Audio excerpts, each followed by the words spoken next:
I will focus specifically on my daughter. My son did okay last year. He actually did fairly well. But my daughter, it really, I view it as a plane crash. I say it all the time, a plane crash. I think my daughter was struggling with, as anyone in that age group, teenagers, and especially female, they need to touch, they need to feel, they need proximity. So it was the virtual environment, it was the calamity that we were facing, the unknowns of a pandemic, and it was being cut off from social contact that made it incredibly difficult for my daughter. Las clases que le están impartiendo en las escuelas son en inglés. Hay profesores también que dan su soporte para el español, pero todavía no dominamos el idioma bien. Y realmente es uno de los retos en el cual nos estamos enfrentando. For my child that's in 3rd grade, it is very hard for her to keep up with her schedule, to know what classes she's supposed to go into. You're asking a 3rd grader to be able to log online by themselves, to know what classes they're supposed to be going into and what codes they're supposed to be using, and to try to stay on task. It's a lot. It is a lot. And what John, Marco, and Karen are going through, many of us are dealing with, especially parents of pre-K through 8th grade students. It has been a very unusual year. Many of them and many of us have some wins, but we also have a lot of questions about how to help our children through this. And that's why we're here tonight. Welcome to Parent Strong, a national town hall on distance learning sponsored by PBS, Khan Academy, and one of my favorite organizations that I work with, Learning Heroes, also with the gracious support of the Carnegie Corporation of New York. We are looking forward to hearing your questions tonight. And as you share your ideas, please do so with the hashtag Parent Strong.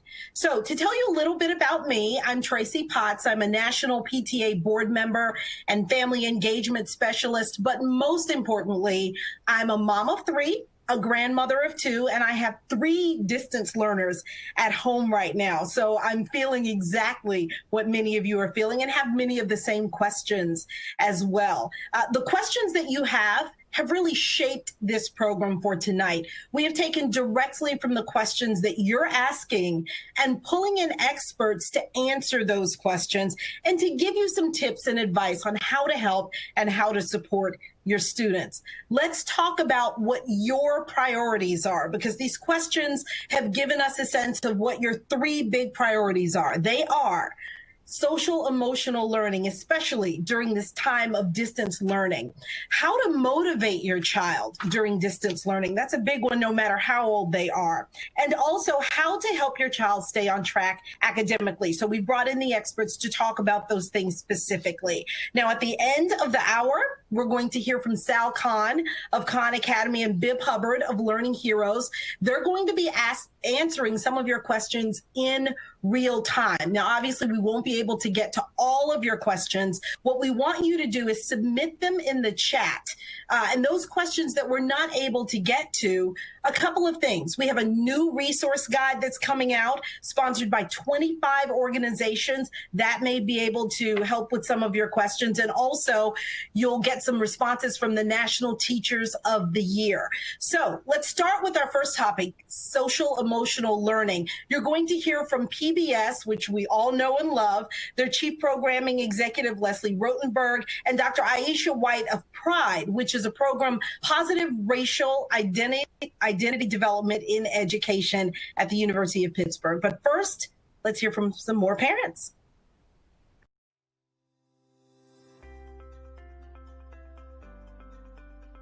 My question about the social emotional skills would be, how do we as parents teach our kids those skills? Most of those skills come from school, whether it be from Head Start to 12, whether it be from pre-K or kindergarten to 12. Most of those social skills you learn at school. So now the kids are at a disadvantage. So how do I communicate? How do I deal with conflict with someone my age? So anytime I know for myself he enters anywhere new, he shuts down. he doesn't respond. Like when he first started the school that he's at now in pre-K, for the first year he didn't talk. For the second year he started talking. For the third year he grew into a whole different person. But now again, school's still operating. We're adding new people to this classroom. So now I got all these new faces in my Zoom class that I don't know.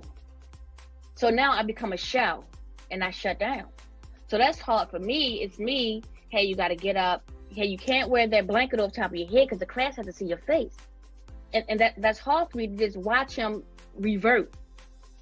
My concerns are, how do you fill in this gap? Are there alternatives? Are there things out there to offset the inability of my child to run up to friends in the hallway, or to talk to them at the desk, or to talk to them at the lunch table or on the playground?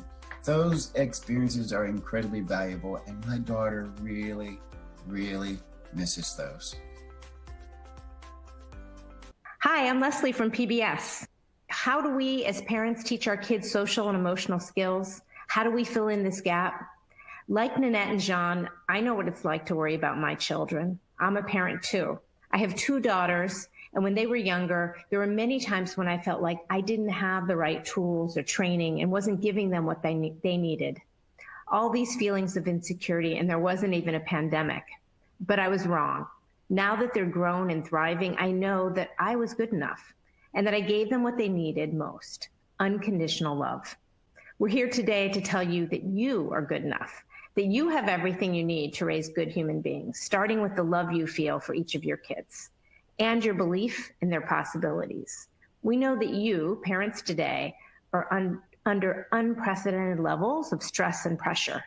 At PBS Kids, we consistently hear from parents about their most pressing concerns, and we think about our role as helping and supporting you. Even in this challenging time, we believe every day is full of possibilities, and so is every child and every parent. Our approach is shaped by the lessons of Mr. Rogers, whose belief in the potential of every child formed the foundation for his PBS TV series, Mr. Rogers' Neighborhood, 50 years ago. We feel so close to his philosophy about what children need most that we refer to him by his first name, Fred. And his beliefs inspire every series on PBS, where life lessons about children's social and emotional development are baked into every series. Even PBS series like Odd Squad, which teaches math and problem-solving skills, or our brand new series, Eleanor Wonders Why, which teaches about science inquiry, include life lessons inspired by Fred Rogers as the foundation for their storytelling. Fred's life lessons are especially relevant today. Fred taught us that every child is unique and worthwhile. He taught us that the best thing parents can do is listen to your children. Sometimes they tell us what they need with words, and sometimes they do it through their play. Fred said that play is the way children learn best. My favorite guiding principle from Fred is, anything that is mentionable is manageable. What we see in Daniel Tiger's Neighborhood is the power of children learning how to talk about their feelings. We don't have a playbook for how to parent in this unprecedented time, but we believe that Fred's messages about healthy social emotional development form the foundation for all other learning. Research shows that children's abilities to express their needs, build relationships, and empathize with others are crucial building blocks for their success in school and life. At PBS, we're here to help and offer support, not to give you homework.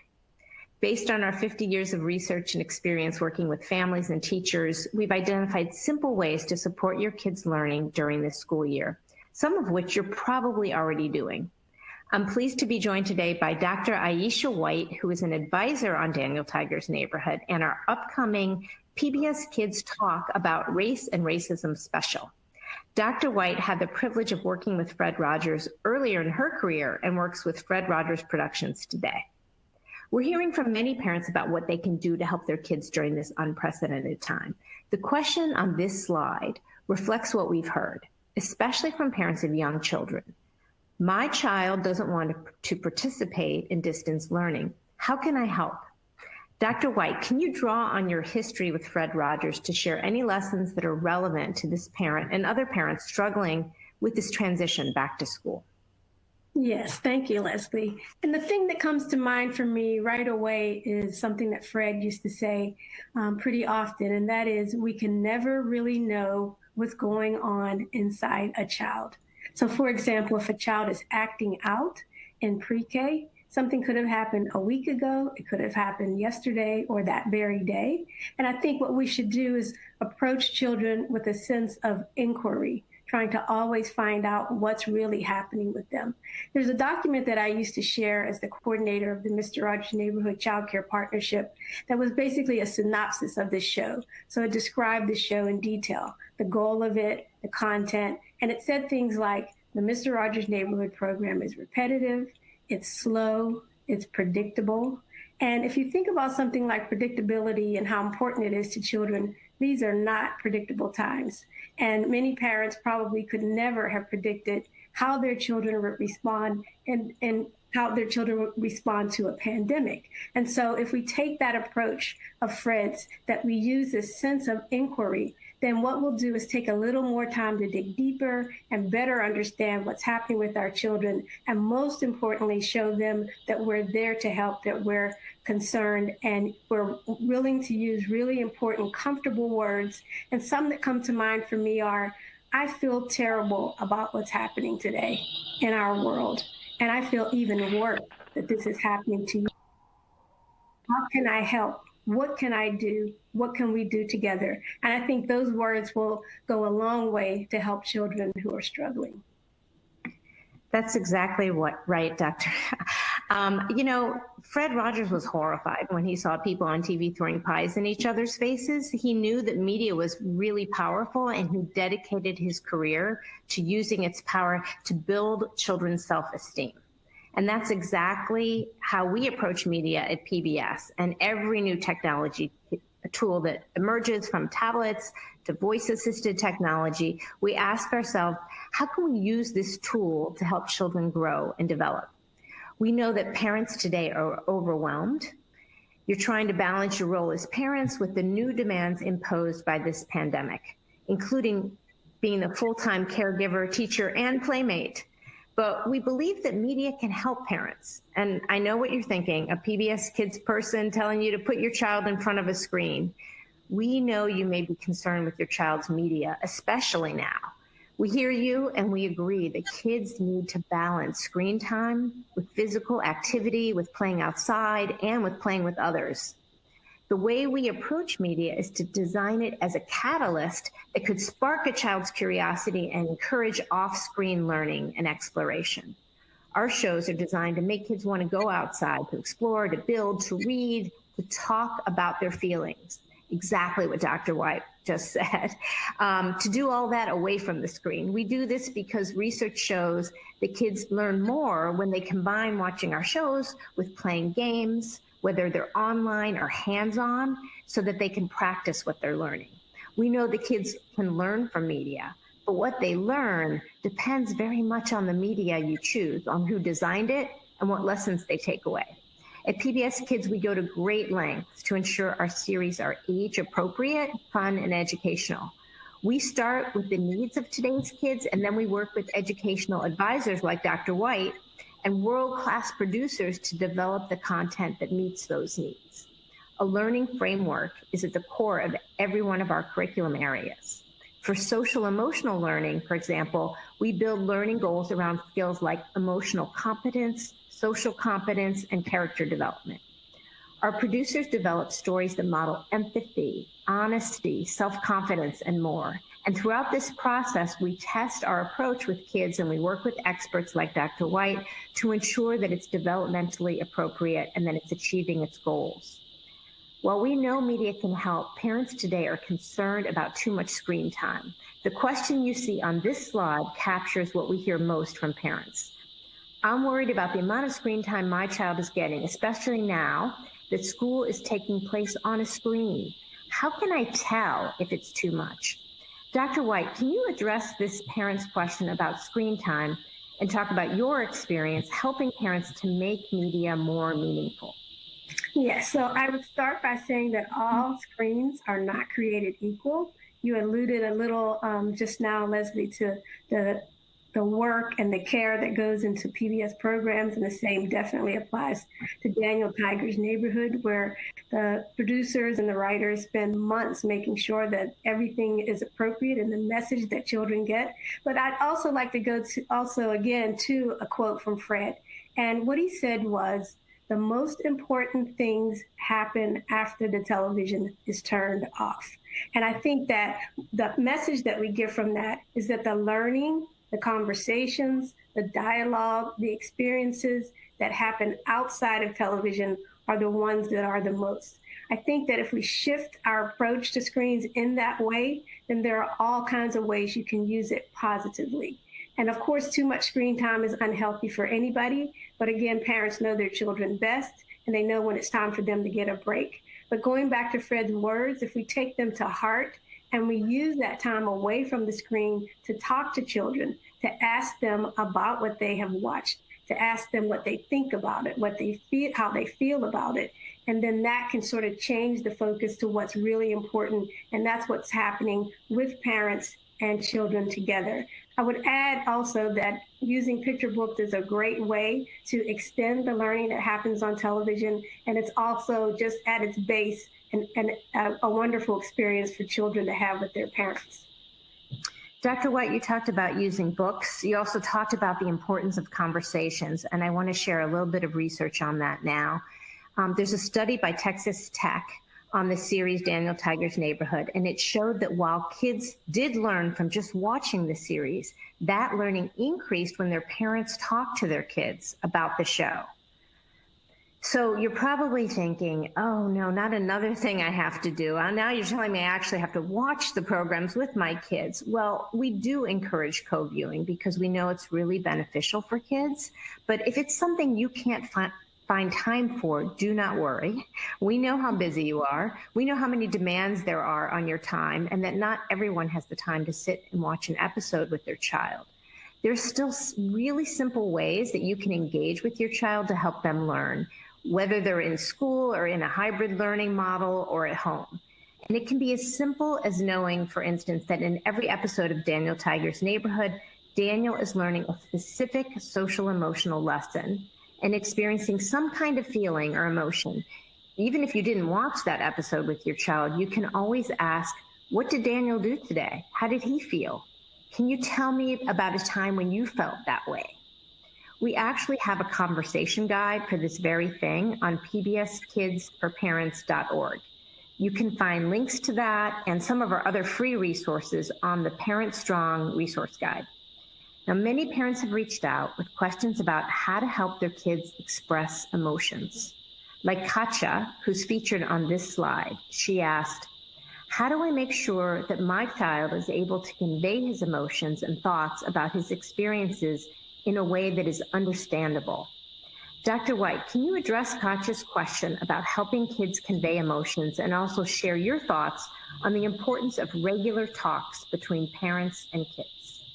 Yes. So one of the other things that I learned as the coordinator of the Mr. Rogers Neighborhood Child Care Partnership in implementing some of the trainings with child care providers, in particular, the training called What Do You Do with the Mad That You Feel, which is named after the song that Fred Rogers wrote and sang. And what I found in child care providers was that they did not have a wide range of emotions that they could actually name. So their emotions kind of range from mad to sad to glad, and there wasn't much in between. And I think that parents can start to do things like figure out what are some of the words that I can give to my child so that they can better express what it is they're feeling. And so for some parents, that might mean doing a little bit of their own research and learning more about emotional terms. I call it broadening your emotional vocabulary. I know parents have a whole lot to do. I'm not trying to give you more work, but if you feel like you don't really have the words to give to your child, then you may need to find those words. And what I think needs to happen is that parents have, of course, enough on their plate, but this is something that will be very, very beneficial to them and to their children. And it's so important to be able to name what you're feeling and then talk about it more. And I honestly believe that that can go a long way to help children. Thank you, Dr. White. I think you've heard a lot about listening to your children, asking questions, tuning into their feelings, and giving them words for their emotions. And while we focus a lot on young children, I think all of that applies to kids of any age. So thanks to you, Dr. White. Thanks to all of you. It's time to hear from some more parents, Janine and Felicia, who are particularly interested in hearing about techniques to help motivate your child to learn.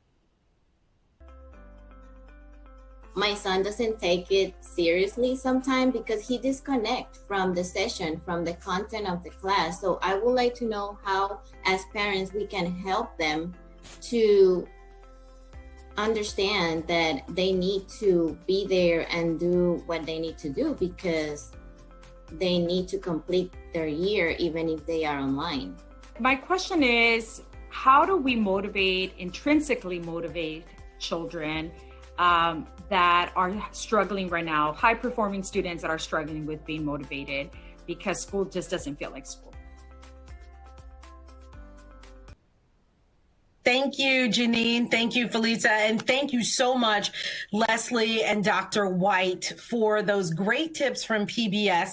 Not only is PBS an organization that we know and love, but it's an organization that we trust. I grew up with PBS, and like Leslie said, a lot of our children are now getting the benefit of what we grew up with. So thank you so much. So now we're going to move into our next segment. I'm very excited to talk with Dr. Kristen DeCerbo of Khan Academy. She's the Chief Learning Officer for Khan Academy, which is an educational nonprofit that you probably already know. I know my family does. They offer free lessons in math, in science, in humanities. It's a great resource for younger children all the way through. My senior is using Khan Academy right now. So I'm very excited to talk to you about one of the big issues that came up in these questions, which is how do you motivate kids?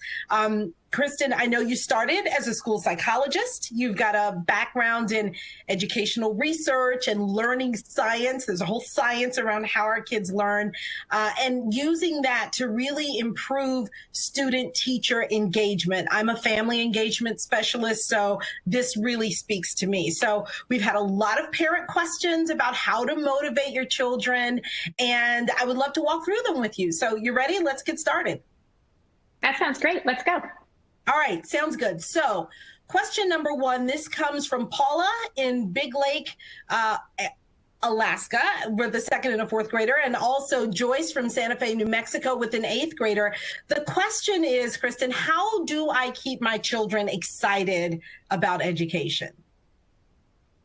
Yes, and as you said, we got a lot of questions along this same line. So if you're struggling with this, know that there are lots of folks right along with you. There are a couple simple things that learning research has found about motivation, and it can boil down to some pretty easy things. First, we like to do things that we think we're going to be successful at and that have value to us. So we can think about what are the ways that we can make kids feel like they're going to be successful and that the things we're asking them to do are important. So on the first, you can think about that idea of feeling successful. That can be as simple as, wow, I was supposed to write 5 sentences and I wrote 6. So what we see there is there's a goal, writing 5 sentences, and we can compare ourselves and see how we did to that goal. So goal setting and comparing yourself and thinking about your progress towards that goal is one way to really show success because you're experiencing some success. Secondly, we can think about understanding how our brains work and the idea that the more we practice, the more we build connections between the cells in our brains, and that actually helps students learn. And understanding that about our brains actually has been shown to help students keep persisting when they're having some difficulty and some struggles in their learning activities. So it's that idea of, hey, I'm struggling right now, but that's going to make me be more successful. And then we want to think about how to make sure students see value in what they're learning. And so here's some place that parents can help a lot, because it's hard for teachers to get to every individual student to help them make those connections between what they're learning and the things they're interested in. So you know your student, you can help them think about how do these things you're learning tie into the real world? How does it tie into their hobbies? How does it relate to what they want to be when they grow up? All of those things you can do, and that helps, again, raise the value of what we're asking students to do. I feel like you've been talking to my kids because you just described two of them perfectly. I have a daughter who recently told me, I don't want to take that class anymore because I don't feel like I'm being successful. And my son is the one who really needs to see that real world tie. So I totally understand what you're saying there. Another question that we're hearing from parents, let's go to the next question, which is, how do I motivate my kids to keep learning when not enough work has been given to them to occupy a full school day? This comes from Helke in Marietta, Georgia, with a 5th grader, and also Tina in Laguna Beach, California, with 3rd and 5th graders. And I know in the spring, when everything was rushed to distance learning, this was a big question where parents said, our kids just don't have enough work to keep them motivated. Absolutely. And there's a couple of variations of this. There can be that there's not enough work. There can be that we're not sure if they're on track. How do we know? All of those things actually relate to that idea of setting goals that I was just talking about. So first, do talk to your child's teacher. Make sure that you've got the clear setup of what the teacher is asking them to do. What are the important skills that your child's supposed to be learning? And that's the really important piece, is not just making sure you know what work is expected, but what is it that they're supposed to be learning? And then second, you want to get together with your kid. So think about, as you're talking about this, if you can build these goals and think about what they're going to do together, your child's going to have more ownership over that. And that means they're actually going to be more motivated to do it because they helped make the decision about what they were going to do. So then third, think about what's age appropriate. So if they're younger kids, they might think about, all right, we're going to, practice writing sentences. How many sentences do you think we can write? If they're a little bit older, you might also want to think about linking in, again, that idea of what they're curious about. So we're going to understand how plants get energy from the sun, over today. That's what we're going to find out. That'll be pretty interesting to learn. So think about how you can set that as a goal, but making them kind of interesting goals too, those kinds of things.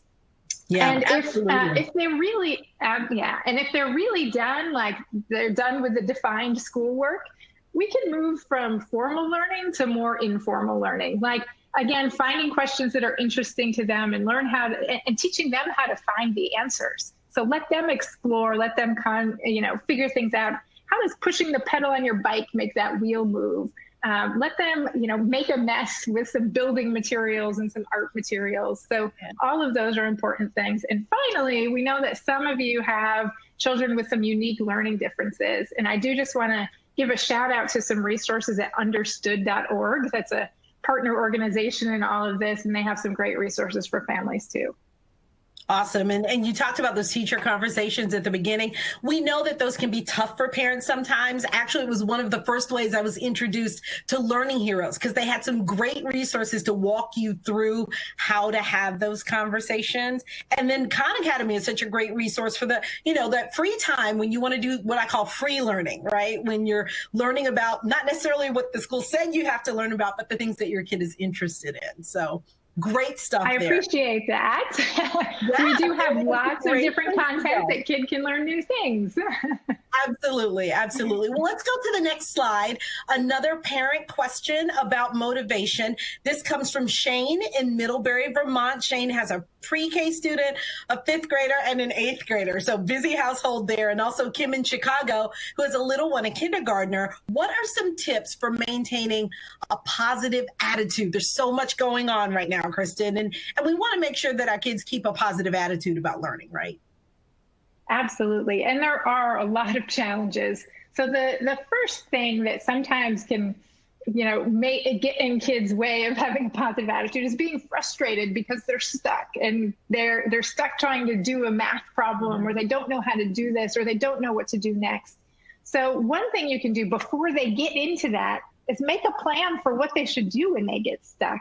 So is it that they can come get you? Now, if you're a working parent, you might want to have a sign on your door that says when you're available or when you're not available. Set up that routine so they know it. If they get stuck, what can they do? Are there other places they can go to look for answers? Is there a way to get in touch with a teacher or if they're in a synchronous setting when the class is all together on a video conference, is there a way they can get their teacher's attention? Do they know what that is?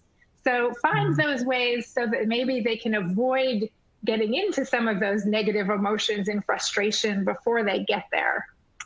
Second, a lot of us get tired of being on video all day. And that's, just kind of draining. So make sure there's breaks. Make sure you've got enough time scheduled in that they can get up and stretch. They can get up and shake out their arms and legs. They can run up and down the stairs, whatever it is, that there's opportunities for them not to just be sitting on the screen, but to give their bodies a little bit of a break in what they're doing. Sure. Also, we know that it's good to give your brain a break sometimes. And so think about what are other things that students can do. I also will note that we made some refresh activities this summer that are meant to be small activities to give you a break. For example, one of them is, hey, draw an elephant without looking, and then show the class what that is. So those kinds of things where you're able to just look away and get away from the work you're doing for a little bit and come back to it. It's probably good advice for all of us. That's and awesome. then finally celebrate. I was going to say plan. You got one more. Okay, one more. The last one leads into our next question, I think, which is to celebrate success. Yes, that's so important. But that make a plan, I wrote that down. That's so important to try to prevent the frustration. So our final question comes from Amron in Tucson, Arizona, with a sixth grader, and also Jody in Seattle with a second grader. What are some ways that we can celebrate and congratulate our children for their focus, attention, resilience during this time? So usually we'd be spending time with friends, doing an activity together, but those options aren't really available right now. We've got about a minute or so. How can you give us some tips on how to celebrate our kids' success?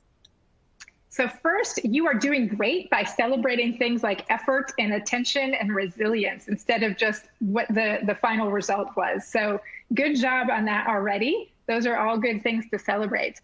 Next, think about, you said there's a lot of activities that aren't available, but there's still a lot of activities that could be playing board games, picking a movie, choosing what's for dinner. Mostly, you know your child, you know what they like, ask them, talk to them. And it could be questions like, what do you look forward to most? What makes you laugh? Those are the things that we can kind of use to celebrate success in what they're doing.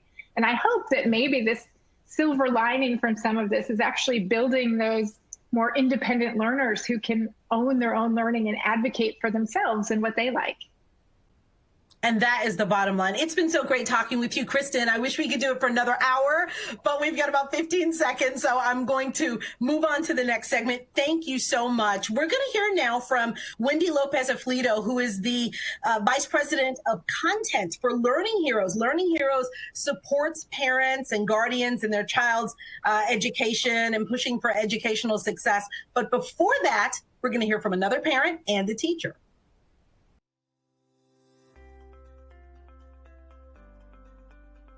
What are the best ways to communicate with teachers to really build a connection? I understand that there's apps, I understand that there's messaging, but how do we really partner so that we both understand our student, my child's, their students' needs, their way of learning, and we have communication that's beyond assignments? The best way to build connection with your child's teacher, first of all, is to pay attention to when your child thrives and when they struggle. That can be the types of work, whether it's independent or group or some kind of interactive activity. The content, maybe it's reading and analyzing versus problem solving. And then the environment. Do they work better in a quiet space or whether there's some kind of noise or movement? Secondly, see if the teacher has the same takeaways. Share and or ask what works, including in the non-academic setting. Like if your child searches interesting things on the internet pretty well, or learn catchy songs, or good with movement like dance. How are they when it comes to setbacks? So any information is really good information to collaborate on. And just don't forget that you're the expert on your child. Thanks, Felisa and Robert. I'm Wendy with Learning Heroes and also a mom of 2 active young daughters. And I can't wait for you all to meet Sue Pimentel. She has more accomplishments than I can mention and has devoted her life to helping schools and teachers support students to master reading and writing. I had the great fortune of speaking with Sue, and I'm excited to share her wisdom with you.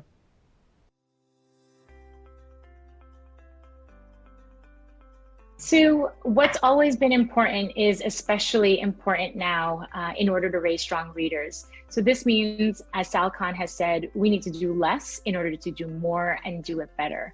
As parents, rather than trying to do everything, we need to focus on what's critical.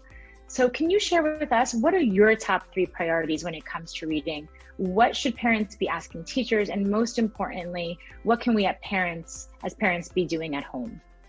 Sure. So the first priority is learning to read. This generally happens between kindergarten and grade 3. And so what does that mean? That means that your child learns the letters of the alphabet. They learn the letters that connect with the alphabet. They learn how clusters of letters form words, and then words into sentences. And then finally, they're reading simple books. And there are a ton of things that parents can do at home to support your children to read. The first thing I want you all to know at home is you don't have to do all the technical stuff that goes along with learning to read. Leave that to the schools, leave that to the teachers. But here's what you can do. You can play verbal games with your children, rhyming games and other silly word games. You can practice writing together, writing and forming letters together. And this can be done with an older sibling. It can be done with another caregiver. Kids love this. And you'll notice on the visual that there's reading, reading, reading, reading. So your children can read simple text to you and you can read harder text to them. And let me just tell you, I'm a grandma, a proud grandma. I live in the East Coast, they live in Hawaii, but every night my second grader, who is learning to read, reads a book to me. So the other night he read one on dinosaurs. I couldn't even pronounce some of the names he was saying. And the other one was a poem on Princess and the Pea. So we do this daily and it's lots of fun. The last thing I want to leave you with here, because it's kind of a cool thing and I was surprised to learn it, which is turn on closed captioning when your child is on TV, if you've got that available, because then your children will be able to make a connection between spoken language and printed. So that's the first priority. The second priority, I would say, is making sure that your children are spending lots of time actively reading grade level books. So you might say to yourself, wait a minute, I have a 5th grader. Of course, she's reading 5th grade books. But here's what I want you to know. It isn't always the case. There is a practice we have in the United States, it's been around for decades.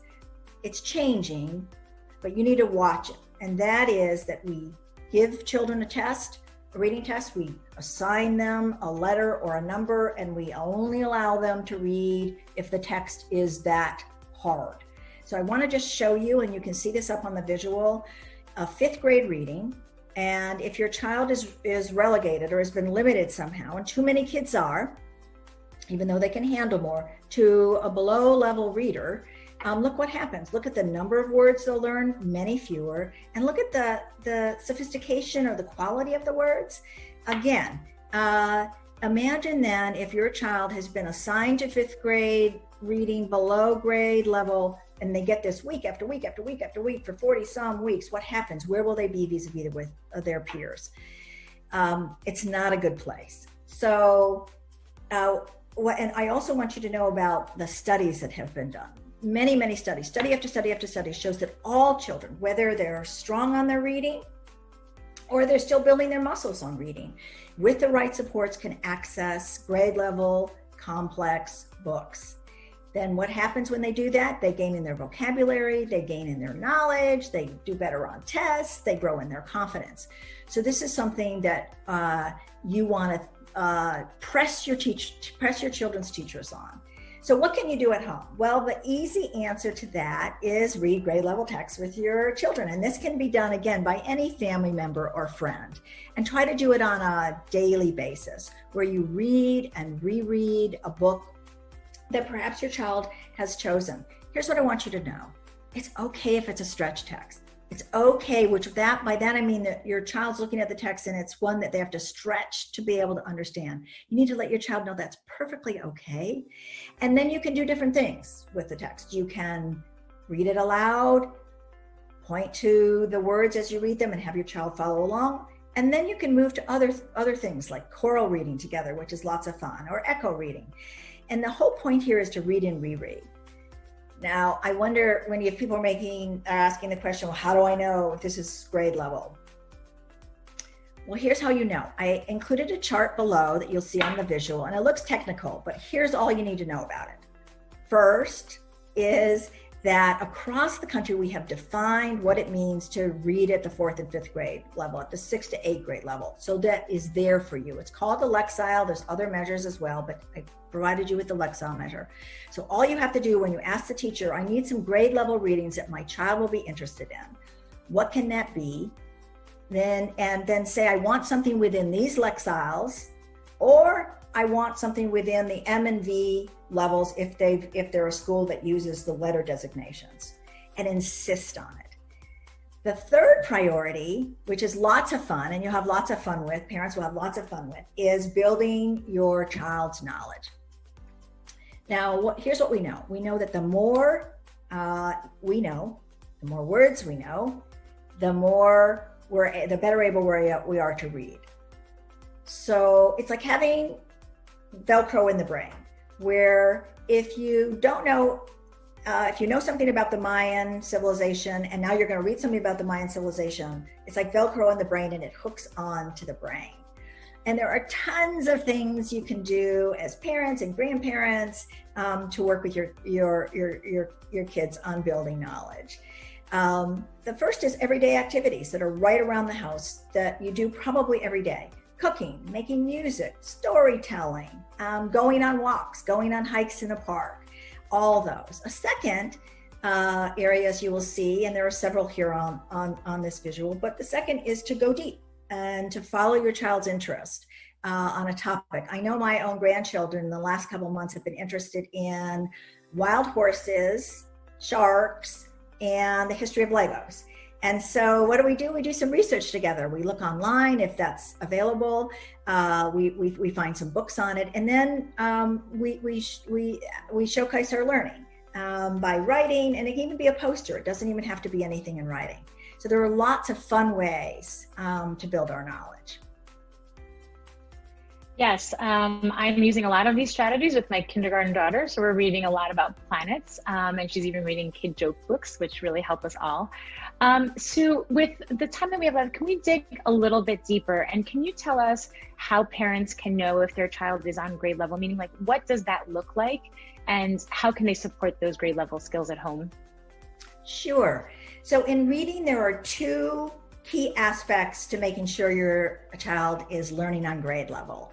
And so important to keep track of, and your children deserve to be on grade level. So one of them we've already talked about, Wendy, which is my child reading grade level text? And you can ask the teacher about that and know about that. And the other part that progresses as well is what your children are going to be asked to do with those texts.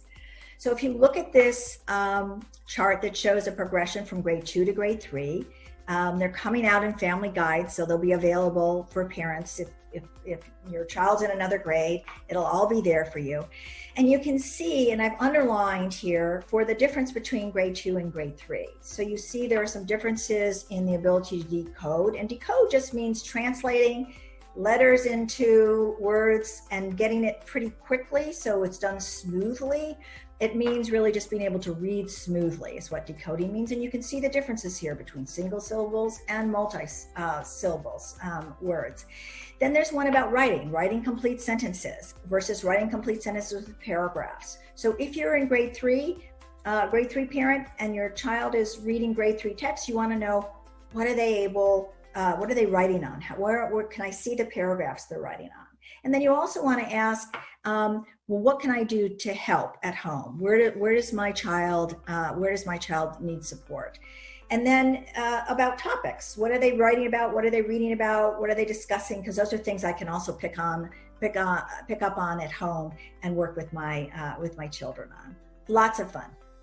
Great. Thank you so much, Sue, for your time today and this great advice. Thank you. Thank you, Sue, for that great advice. There is so much we can do to partner with teachers. For example, we can share with teachers what we've noticed about our child's learning at home, such as what their interests are, where they're doing well, and where they might need more support. We can also find out how they're progressing with grade level skills. The Readiness Check, one of our free and easy to use K-8 tools at bealearninghero.org, can help you with this. Let's check out how it works.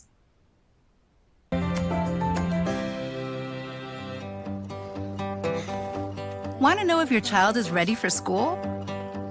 Find out with Learning Heroes Readiness Check, a free online tool for students in grades K through 8. Your child will answer 3 to 5 questions about math and reading. It only takes a few minutes, and it isn't a test. It's more like a game. You might be surprised by what your child does and doesn't know. Aiden, hiciste muy bien. You did really well. At the end, you'll get fun, free activities and resources to help your child succeed in school. You can share what you've learned with your child's teacher. Hi, nice to meet you. So you can work together to make sure your child stays on track. Keep reading the books you enjoy. And I think it's good to talk about what's happening in the story. Visit WNET.org/families for the readiness check and other tips to support learning at home. More than ever, teachers and parents need to be allies and have each other's back. I'm now thrilled to introduce Sal Khan, founder of Khan Academy, and Bib Hubbard, founder of Learning Heroes, who will answer more of your live questions. Thank you so much, Wendy. And thank you to all of you for being here with us tonight, given all of the priorities you are juggling. We're grateful to have you here. I'm wearing 2 hats. One, I'm Campbell and Preston's mom, first and foremost, and second, founder of Learning Heroes. I started Learning Heroes because I know the power of parents in helping their children's educational success. And for us at Learning Heroes, that means listening to parents like we have all evening long. And this summer, I had the great fortune of listening to parents like you talk about their experience with COVID-19 and their children's education.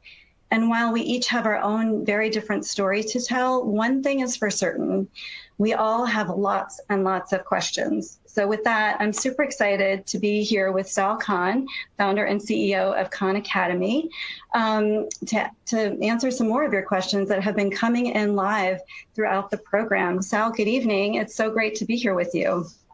Thanks for having me. Yeah, so let's just dive right in. So one, I'm going to start with a personal question. We've heard from many parents this evening and through our registration about what keeps them up at night, given this new circumstance that we're in. For you as a parent of 3, what keeps you up at night? Well, I think what keeps me up is probably similar to what keeps a lot of families up at night right now, which is you kind of alternate between thinking that your kids aren't getting enough. They're not getting enough socialization. They're not getting enough academic preparation. And then you alternate with maybe we're doing too much, that it feels overwhelming, the amount of work that they have to do. And you as a parent have to help submit them. And, my youngest is 5. So, you're also their tech help and whatever else. So I think a lot of us are just oscillating between those states. Yep, that makes sense. So we've gotten this evening in particular a lot of questions around helping parents helping their children learn sort of in ways that they didn't learn. So math, we keep hearing about. There are kind of new instructional approaches to math, and parents want to be supportive and helpful, but they feel a little bit sort of intimidated by that. So what do you say to parents who are looking to help their children learn, math in this sort of new framework, if you will? Yeah, well, Khan Academy is much more than just math, but math is definitely where we're strongest. We have everything from Khan Academy Kids, which is pre-K, kindergarten, first grade. We're hopefully getting into second grade shortly. But then on core Khan Academy, elementary, middle, high school, and even the core of college. And there's 2 ways that can help you. And everything I'm talking about, it's all free, not for profit. It's all philanthropically supported. Is you as a parent can go onto Khan Academy and learn the material. It's designed so you get as much practice and feedback as you need. There's video supports, there's articles. And so then you can be in a better position to help your child. But the ideal is have your child do 20, 30 minutes a day. What Khan Academy allows for is functionally unlimited practice, immediate feedback, game mechanics so they can work at their own time and pace. We have things called Get Ready for Grade Level courses that can help diagnose where your children's gaps might be and how they can fill them in, and then they can learn at their own time and pace at grade level.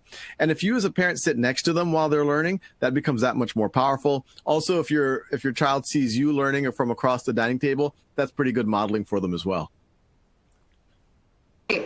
So along those lines, another question came in. It's more about kind of student agency or making sure, children are motivated to act independently. And Kristen got at some of this, but just, what do you say to parents who, that the child has done whatever the instruction is, but they want them to go do more practice or be on their own, be independent? Any tips for sort of encouraging children to stay motivated to kind of keep working? Yeah, what I found is, people are going to take on as much responsibility and trust as you give them. And sometimes the transition state is very difficult because if children, frankly, it's true of all of us. If we're used to something being done for us or used to being spoon-fed something, then when it stops, we kind of flail a little bit. And the person who was doing the hand-holding says, oh, I guess I have to grab their hand again. But the reality is if you keep having those expectations consistently, you'll be surprised what happens. This was even the case with my 5-year-old. Some homeschoolers told me, just stick with the pattern, stick with a habit, and eventually they'll get it. And I have to say, the first month or so was really tough. But now even our 5-year-old is really building these habits that I wouldn't have expected for, several years to develop. So I think it's that level of expectation. I think it's consistency. I think it's habit. And I think it's a little bit of not being a hypocrite either. I think a lot of times us parents tell our kids things that we ourselves aren't willing to hold ourselves to. So if you model it, I think it sets a good example. Thank you. So switching gears just a little bit, we got a couple questions along the lines of just, how do you make sure learning is happening in this remote setting? So a couple questions I'll give you, and then you can kind of just respond in general. But one was, how do I catch my child up when I see how far behind they've become during remote learning? And then what are some of the ways to help children, and you sort of said that, set goals and take ownership of their learning? So just sort of broadly, how do parents sort of track those milestones or know that they're grasping what they need to be grasping in this kind of remote setting? So in math, I have the clearest answer. Whatever grade level your child is in, we have 2 courses for them, regardless of the grade level. Let's say they're 6th grader. There's a 6th grade course on Khan Academy, and there's a getting ready for 6th grade course. What I would recommend, especially if you suspect that your child has a lot of gaps in their knowledge, and I talk a lot about how these gaps can become debilitating over time. It's really important to fill them in. Then you can put them on the Get Ready for 6th grade course. You can start them on the course challenge with samples from the entire course. If they get an 80, 90% on the Get Ready for 6th grade course, that means they're probably ready for 6th grade. It wouldn't be bad if they tried to top off the Get Ready for grade level course. But if they get a lower score, 40, 50, 60%, that means they have some real gaps in their knowledge. And so they should work on getting mastery on the Get Ready for grade level course. And we talk a lot about mastery. It's not just about getting 4 out of 5 right. It's about getting it right, then getting it in multiple contexts, doing a little bit of spaced repetition so that we can really make sure that kids retain that knowledge. And then once they get that strong foundation, they can go to the grade level course, once again, learning that at their own time and pace in a mastery framework, and then maybe even keep going. And what we've seen is in as little as 45 minutes a week, you can accelerate students' learning 20, 30%. But if you can consistently do even 20 minutes a day of personalized practice, I'm very confident that not only will your child blossom in mathematics, but they'll have a lot more self-confidence as well. Yeah, that's great. And kind of lifting off of some of this, a couple of questions have come in just around the love of learning and how to instill the love of learning sort of in this remote setting. And in particular, I love this question I thought was kind of funny, is very direct. How can I make all screen learning less boring? So just any tips you have on sort of how to keep kids, sort of finding the engagement or the interest levels in this remote world that we're in? You can't overestimate the benefit of talking to your children about what they're learning. It immediately makes it relevant. You don't have to connect it to, you're going to make $1 million one day because you learned the skill. If just a parent asking over lunch, so, hey, I heard you were talking about, factoring a quadratic. What does that do? How can I use that? I think that's useful for some physics or whatever else. And if you as a parent aren't familiar with it, and if you learn it, that's going to be an even a stronger signal to your child that, hey, mom or dad's 40 years old and they're relearning it. I might as well learn this while I'm 12 years old. And then the other thing, I see this so many times and I cringe every time. So many parents signal to kids that learning isn't fun when it is fun. It's like understanding the universe. I've heard parents so many times, well, I'm not good at math. Oh, that's so hard. And they're joking, they're being self-deprecating, but it really, really sends the wrong signal. The signal really should be, isn't this exciting? You're so lucky that you get to devote time to learning, to understand the universe that we're in. I can't tell you how many times now as an adult, I wish I had paid more attention in school. And by the way, what you see in those textbooks, yeah, sometimes the textbooks don't do it in the most engaging way. Hopefully Khan Academy does it a lot more engaging. But that's human knowledge that's been accumulated over centuries, over millennia, and you get it right now at your fingertips. So I think once kids start to appreciate that and they see the passion that you feel for it, it'll be infectious. I think I remember my son's math teacher in elementary school. She called it home fun, and it really worked. Like this was my home fun time, and it was great. And I think there are lots of ways that we as parents can, find, is instill that love of learning and that curiosity that's always sparked in young children. So I love that. So let's think. Another quick question here, and this one's a little tricky. And it's sort of along these same lines, but one parent asked, how do we ensure teachers know that engagement does not equal learning? So, I know Khan Academy does so much with the educator workforce, and that communication between home and teacher is so vital. We spend a lot of time at Learning Heroes thinking about that.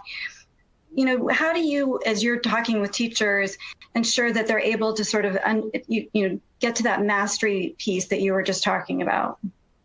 Yeah, and there's a lot of layers to that question. I mean, one might be this view that not all work is equal, and this is where personalization is really important.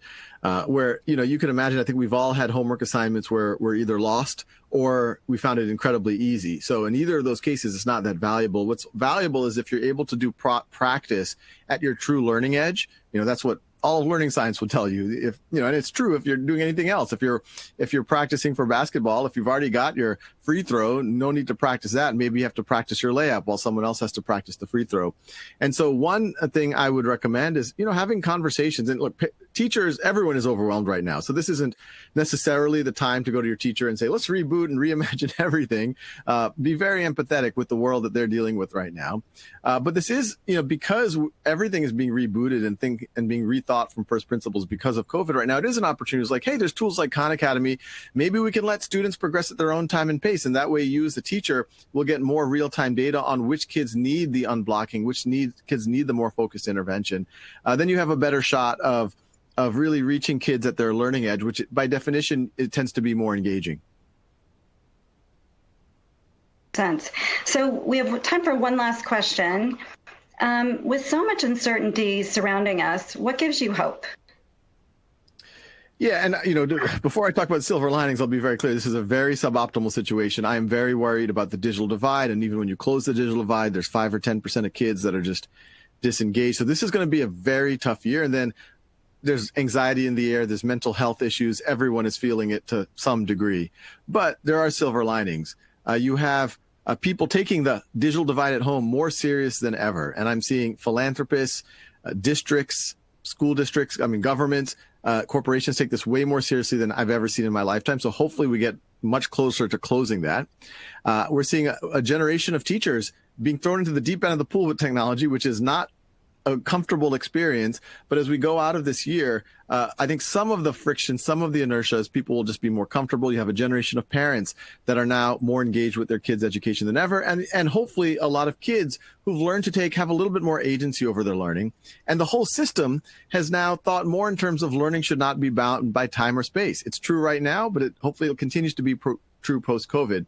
A lot of the conversations about what's the best distance learning experience, you got to make it interactive. We should be asking questions. We should be pulling kids out of the screen, cold calling them, making them work with each other.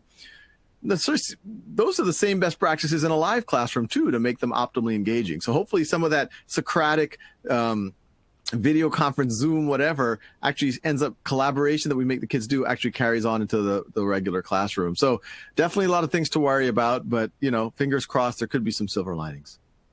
Thank you so much. It's been fun to talk with you. And now we need to wrap up. So just a couple of little things to close us out.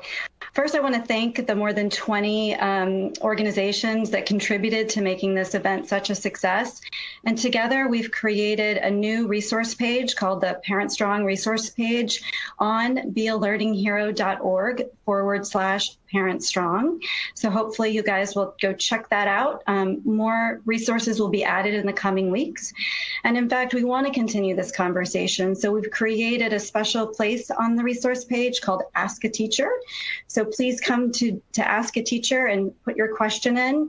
And your question will be answered by the Council for Chief State School Officers 2020 National Teacher of the Year and State Teachers of the Year. So I think that is super cool, getting these amazing teachers to respond to your questions. So please do that. And then note that this recording, a recording of this town hall, will be available in English and in Spanish next week. And we will be sending you an email tomorrow with a few survey questions. We'd be grateful for your feedback. But mostly, I just, obviously want to thank you for joining us here tonight. We know that we are all juggling so much, and it is really challenging and really difficult, but we are not alone. And together, we are #ParentStrong. So have a great evening.